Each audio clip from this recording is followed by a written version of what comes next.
Phenomenal. I'm so glad you're here tonight. My name is Monica Prince. I teach activist and performance writing down at Susquehanna University. And I'm a poet. And I'm super stoked to be here for Elizabeth, who's launching her dope book, The Faces She Sees. I love a psychological thriller. It's terrifying. Very fun.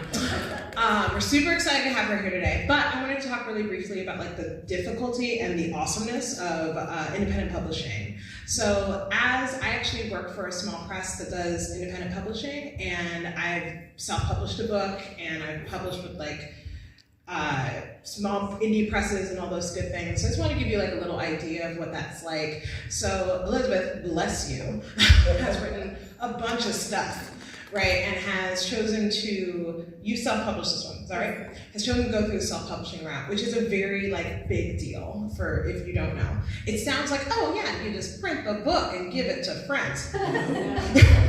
It's so much harder than that. Because it's not just about like printing the book, right? You have to go through edits. Like all of these beautiful copies right here are the advanced review copies, right? These are the ones you give to the New York Times and Kirkus Review and Publishers Weekly to get them to write reviews for you, or just your friends, that's also acceptable, to write reviews about your book and like put it on Goodreads and Amazon and all those wonderful places. Being a self-published author means you are hustling non-stop. Like you are encouraging people to write your books, you are to read your books, I'm so sorry. You're encouraging people to read your books, you are blurbing other people's books so that they will blurb your own book, you are doing events, literally nonstop. You're on all the socials, even if you hate social media, you don't have a choice because that's how you get your book out, right? And so the act of self-publishing is a very difficult process, but it's really rewarding in the end because you get to do awesome events like this, where like your friends and even strangers show up to just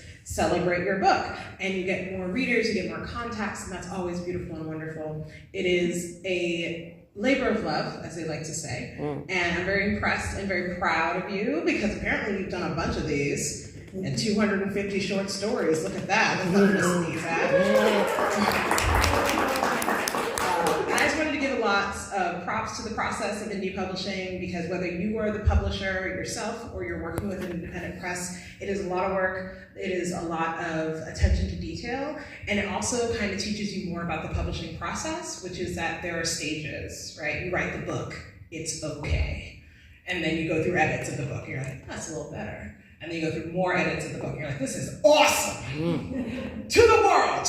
And it's great, and it's wonderful. And then you have to go through the process of like, who's gonna design the cover? How do I get permissions to use certain things? Am I gonna change the font when certain things happen, which happens in this book?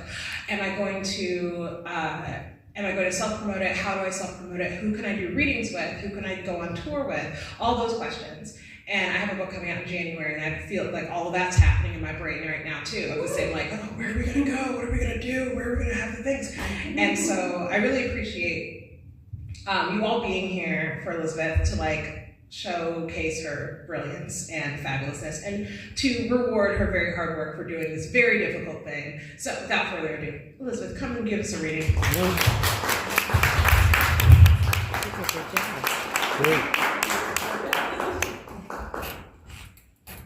Thank you so much. So I know I'm just supposed to read now, but for all of you who were here for the first reading and I introduced myself, it was not that good. So thank you so much. It was great. That was a phenomenal intro, and I feel like so hyped up now. I'm like, I don't know if I should even read anymore. That was so great. We want to hear the book. So the context for this one, it's the second reading that we're doing of the night, and it's after Diana has kind of recovered from her first fainting episode at work, and we find that her boyfriend has kind of not been supportive at all. He's low-key not great. There's really no low-key about it. And so now we have Diana, who's at the bar with her best friend Tim. So as Diana walked toward the bathroom, she felt Tim's eyes upon her. The look of concern caused a pang in her chest. More than anything, she wanted things to be normal between them. She could pass it off. She could ignore the tingling in her arms, space moving around her like a dance partner. She could just be drunk. Sure, she wasn't a lightweight, and together they'd eaten a pound of food, but people which is exactly what she did. Everything was okay. Diana put her fingers together as she walked, thumb to index, index to middle, thumb to ring, thumb to pinky, and back again. No monster around the corner, no fainting or losing control. Just her and her best friend eating dinner at their favorite bar, watching the Mets beat the Phillies. Opening the bathroom door, Diana took an uneasy step inside. It was still a surprise to her that the walls were in Mod Podge with pictures, newspaper clippings, and the works, like they used to be when this place was Mojo's. Now they were sleek and gray. The sounds from the nearby kitchen rattled her. Diana braced her hands on the sink and kicked the door closed. Splashing some water on her face, she tried to regain her. Feeling stable enough, she turned around, locked the door, and sat to pee. Focusing on her breathing, she managed to make it to her feet and back to the sink. As the hot water ran over her hands, the soap foaming between her fingers, Diana watched as the steam crept up the mirror.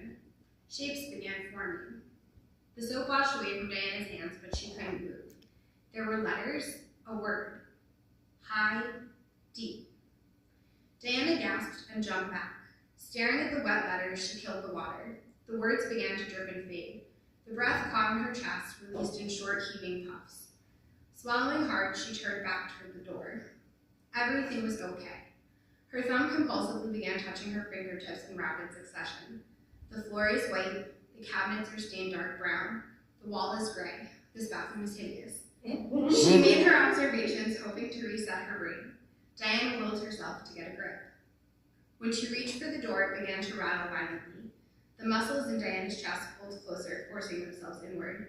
The pain intensified, sending her forward. Doubled over, she tried to count the tiles. 1, 2, 3, 4. The door stopped. It had probably been someone waiting for the bathroom. She looked over her shoulder. There were no letters, just a scared, pale version of herself.